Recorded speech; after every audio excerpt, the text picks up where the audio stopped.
I met my husband 6 years ago when we both had just graduated college. He was a lovely guy, handsome and very well put together. He loved muscle cars and weightlifting, and I loved everything about him. I fell in love with him instantly and was over the moon when he asked me to marry him. A year into our marriage, I became pregnant with our son and gained about 30 pounds. I was 5 feet 3 inches, 125 pounds before the baby and 155 pounds after the baby. I still fit into the same clothing sizes, so I didn't think I had gained too much weight and that it would come off with breastfeeding and some more exercise. After the baby, my husband started pressuring me to lose the weight. He said that his friends were making comments about how fat I had gotten and that he was not as attracted to me as he was before I had the baby. He gave me an ultimatum that I either would have to lose the 30 pounds in 6 months or he would leave me. I was very upset about the demand, but I didn't want to lose him, so I tried my hardest to lose the weight. Every day for months I would wake up and go to hot yoga for 90 minutes. After I got home from work, I would run or do some bodyweight exercises. I tried to keep my calorie count below 1200 so that I would lose 2 or more lbs per week. The weight slowly but surely started to come off and I was back down to 130 pounds by the end of the 6 months. My husband was happy and things looked like they would be okay. After I lost the weight, I noticed a shift in the attitude of my husband's friends. Most of them are perfectly nice guys, but a few of them are absolute pieces of shit, the same ones who called me fat. Once I returned to my old weight, these friends started to make comments about me and how sexy I was. I told my husband to make them stop and he said that he would speak with them, but the rude comments never stopped. I channeled all of my frustrations into working out and I lost an additional 15 pounds of body fat and got more toned. This past weekend, my husband's friends were over at the house and one of them grabbed me and tried to grope me. I told my husband, and even though he was angry at his friend, he was still angry at me. My husband said that I was leading his friends on by losing so much weight, and that I was trying to make myself skinny so that I could cheat on him.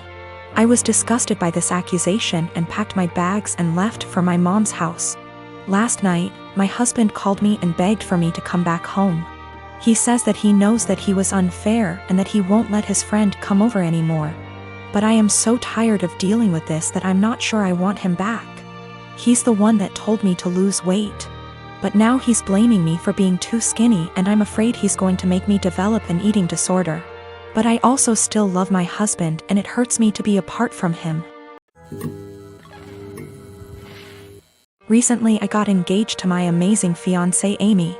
I was the happiest I have ever been when Amy said yes, and was nothing but excited for our wedding. We started planning the venues, the dates, and the invites. When talking about who to invite, we both agreed to invite out coworkers as we have worked in our respective jobs for years and like them all. As I checked that off the list, Amy spoke up and said everyone from my job can come except my work friend Tally. Tally is also one of my close friends, so this surprised me that Amy didn't want to invite her. She has met Tally multiple times and there didn't seem to be any issues. When I asked why, she said she just doesn't like her and finds our friendship uncomfortable, saying she thinks that Tally is the type of person to try to sway taken men and be the center of attention. After talking some more to see where she got this idea, it turned out this was based on nothing but Tally's looks, as even Amy admitted that Tally is always very kind to her. But still, Amy is adamant about Tally not going and said that she makes her insecure. Amy is a beautiful woman, so I don't know why she feels this way. I told Amy that if it makes her feel comfortable not having Tally at the wedding, then that is fine. But before invitations go out, I wanted to speak to her privately to let her know to save embarrassment. Amy agreed, and that was really that. We didn't speak on the matter after. A week or so later I went into work and Tally started to ignore me, only really talking if it was work related. I was confused as it isn't just her, our coworkers have started to ignore her and acting strange to me. So I contacted her BF, only for him to be sarcastic on the phone. I asked what the problem was when he asked if I actually didn't know what happened. He then filled me in. Turned out a few days earlier Amy came to my work on my day off with invitations. I had no idea she even made them yet.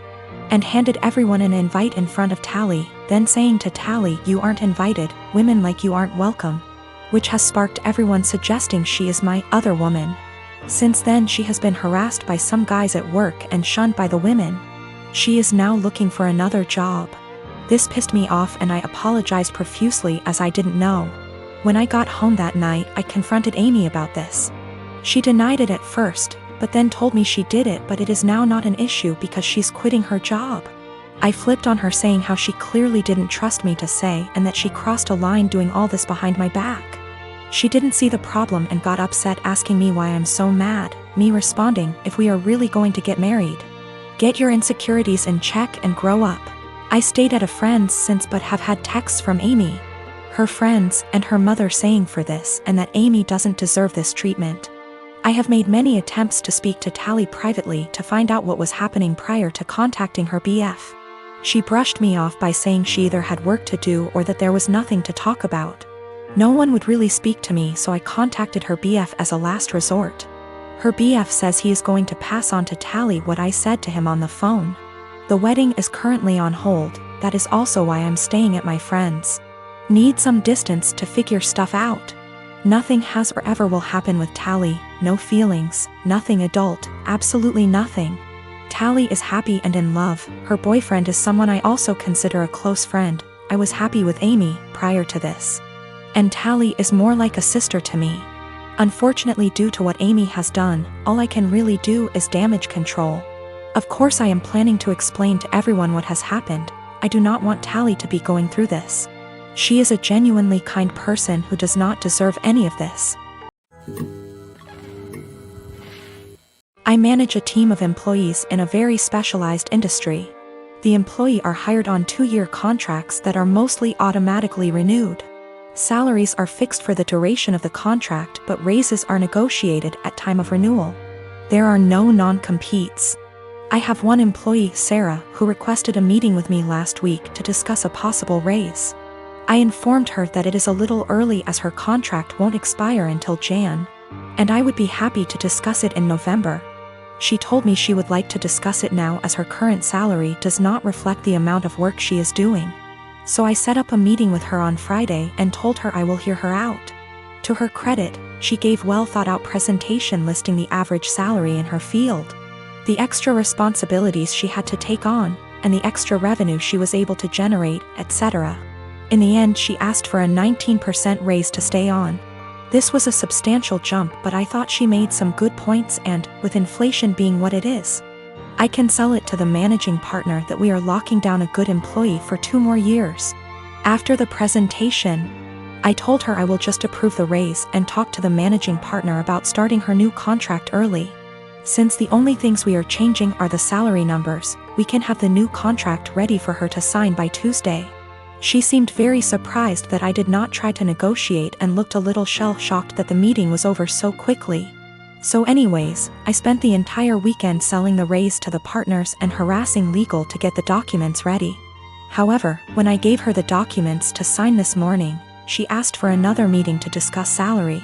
She informed me that after doing more research over the weekend, her pay is still not reflective of all the work she is doing. At this point I got pretty annoyed and told her that we can discuss in 2 years. I thought that was the end of it, but after lunch she came to my office with 3 offers letters she received from our competitors. One in our city with a salary that is 2 to 3% higher, and 2 from other states that are 8 to 9% higher. She asks for the new salary to at least match the competitor in our city to stay. At this point I got very frustrated and told her that she is now free to work for our competitor, because her contract with us will not be renewed. She called me in, and left crying, immediately telling all her coworkers that I fired her for asking for a raise, which obviously caused quite an uproar. My wife thinks that I am the because I could have just said no. She probably had the other offers for a while and was never going to actually leave. She recommended that I offer her back the new contract. Anyways, I am contemplating going back to the office tomorrow and offering Sarah her new contract again. But I just felt like the relationship between us is ruined after this whole situation. Her currently contract is negotiated 2 years ago, which is why there is a discrepancy in pay with the current offers. There are also a lot of reasons for differences in salary even within the same city. Perhaps less PTO, maybe more responsibilities, maybe they lock them in the contract for 3 years instead of 2. Which is happening more and more now. Maybe they have a non-compete, or maybe they are better. I can't say. Her contract expires Jan, so she has plenty of time left at the company if she wants to finish out. Sarah is WFH today, so I sent her an email apologizing for overreacting yesterday, and informing her that she is an important member of our team and that I worked really hard to get her the raise she initially requested. The new offer still stands provided she return the signed contract to me today before 5 p.m. I would be happy to execute it immediately and get her sorted out before the next payment period. She emailed back also apologizing for her reaction yesterday and said that she enjoyed working here and feels like she really has an opportunity to grow.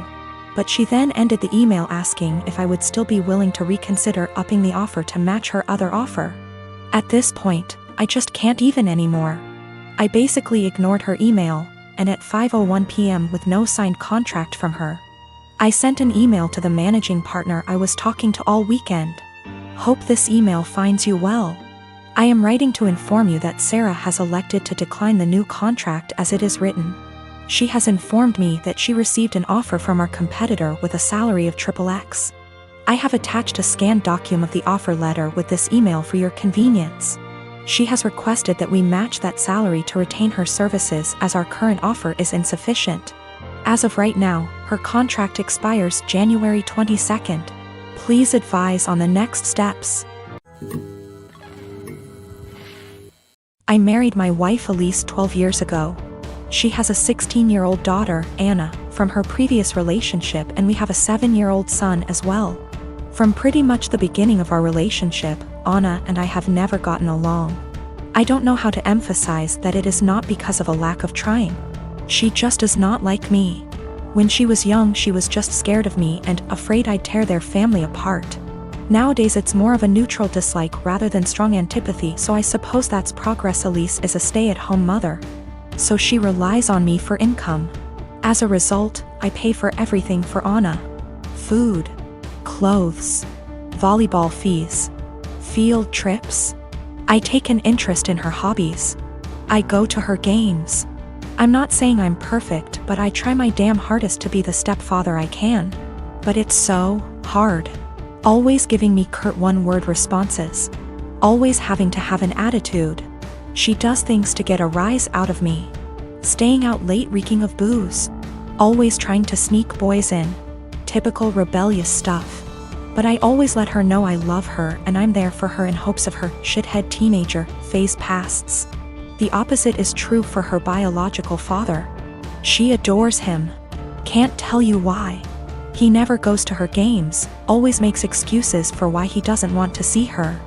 He forgot her birthday last month and she cried herself to sleep. Well, anyways, Friday, I came to her room to check her phone and read her messages, not a permanent thing. But she's been caught sneaking out twice in the last month, so this is her punishment. I ask for the phone, she says, "No, I'm tired of you checking my shit, leave me alone." I tell her I'm not asking again and she goes, "Just off already. You're not my real dad. You never have been. Stop acting like you can tell me what to do before getting up and slamming the door." Like I said, guys, I'm tired. Tired of the blatant disrespect. Of being the verbal punching bag while still providing more for her than anyone else in her family. We haven't really talked since until this morning during breakfast. She asked if I could pay for her plane tickets so she could see her boyfriend cross-state. Like I said, her mom doesn't work and her dad is a POS, so I normally would be the one to cough up the money. Not this time. I responded, "Go ask your real dad." I could tell she was hurt. Tears swelled up from her face and she excused herself from the table. My wife took me aside later and said my comment was extremely disrespectful.